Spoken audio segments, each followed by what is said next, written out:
கடந்து வந்தோம். இயக்குநர்களை சந்திக்கும் போது எங்கள் டைரக்டர் வெற்றிமாறன் சார் ஒவ்வொரு முறை பார்க்கும்போதும் எங்கேயோ ஒரு ஒரு சிவப்பு சிந்தனை வந்துக்கிட்டே இருக்கும். தரியுடன் அப்படின்னு ஒரு நாவல், அதாவது அவருடைய உதவியாளர் நண்பர் மணி இயக்குறாரு, சார் ப்ரொடியூஸ் பண்ணுறாரு. சங்கத்தலைவன் அப்படின்ற ஒரு படைப்பு அது எடுக்கிறோம். தறி தொழிலாளர்களுடைய பிரச்சனையை வச்சு இப்படி விசாரணை பண்ணும்போது ஒரு பழக்கம், அது வேறு தளத்துக்கு எடுத்துகிட்டு போகுது. விடுதலை பண்ணும்போது, வட சென்னை பண்ணும்போது, ஒவ்வொரு தளத்துக்கும் என் கூடவே என் கையை பிடித்து என்னுடைய இயக்குநர்கள் அப்படியே எடுத்துகிட்டு போனது. அப்போது ஒரு நாள் காவல் கோட்டம் படிக்கிறேன். படிச்சுட்டு ரொம்ப வியந்து போய் என்னுடைய கேமராமேன் கதிர்கிட்ட சொல்கிறேன், சரியாக எழுதியிருக்காரு அப்படின்னா. என் நண்பர் தான் அப்படின்னார். நண்பரா? அவரை இன்ட்ரடியூஸ் பண்ணி வையா அப்படின்னா. அவருடைய அறிமுகத்தின் பேரில் சகோதரரை சந்திக்கிறேன். இவர் இந்த சமூகத்தை பார்க்குறது, பேசுகிறது, இது வேற ஒரு தளமாக இருக்குது. அவர்கிட்ட இருந்து ஒரு சில விஷயத்தை கற்றுக்கிறோம்.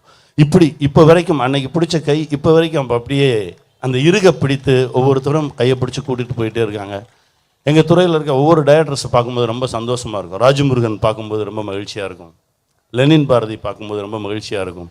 இந்த சிகப்பு சிந்தனையோடு வரக்கூடிய இயக்குநர்களை எல்லாம் பார்க்கும்போது அவங்களுக்கு தனி முத்திரையெல்லாம் கிடையாது. இந்த திருவள்ளுவர் இருக்கார், அவர் தான் முதல் கம்யூனிஸ்ட்.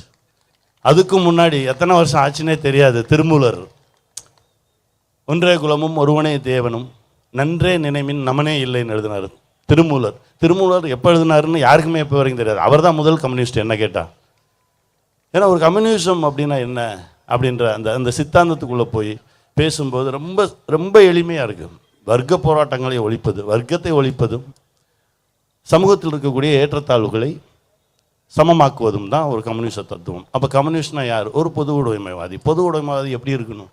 ஒரு காற்று மாதிரி இருக்கணும், ஒரு மலை மாதிரி இருக்கணும், எந்த விதமான பாகுபாடும் இல்லாமல் எல்லோருக்கும் எல்லாமும் வேணும், எல்லோருக்கும் எல்லாம் கொடுக்கணும் அப்படின்னு நினைக்கிறவன் தான் ஒரு கம்யூனிஸ்ட்.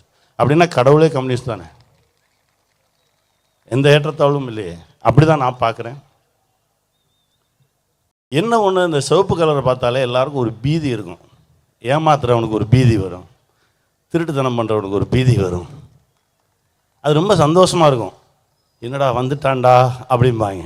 ஏன்னா இவன் திருடன்னு அர்த்தம். அதில் இதை ஒவ்வொரு முறை பார்க்கும்போது சந்தோஷமாக இருக்கும். ஒரு ஒரு காட்சியில் ஒவ்வொரு படத்துலையுமே இந்த இடத்துல ரொம்ப ஓங்கி பேச போகிறோம் அப்படின்னா எனக்கு சிவப்பு சட்டை போட்டுக்கணும்னு தோணும்.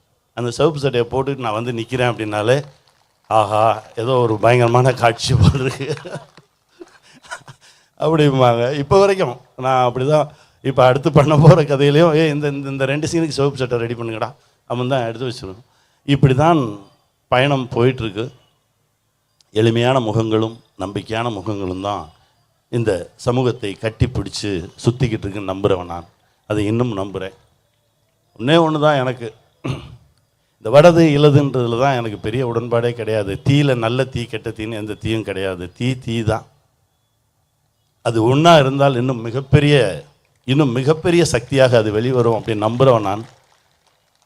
அதை கம்யூனிஸ்ட் சம்மந்தப்பட்ட, அதாவது நம் தோழர்கள் சம்மந்தப்பட்ட எல்லா மேடையிலையும் பேசும்போது நான் எடுத்து முன்வைக்கிற ஒரு விஷயந்தான். அதை இந்த மேடையிலும் வைக்கிறேன். ஒன்று சேருவோம், பெரிய மாற்றத்தை கொண்டு வருவோம். இதில் இந்த பக்கம் அந்த பக்கம்ன்றதெல்லாம் எனக்கு எந்த விதமான உடன்பாடும் இல்லை. தீ தான்.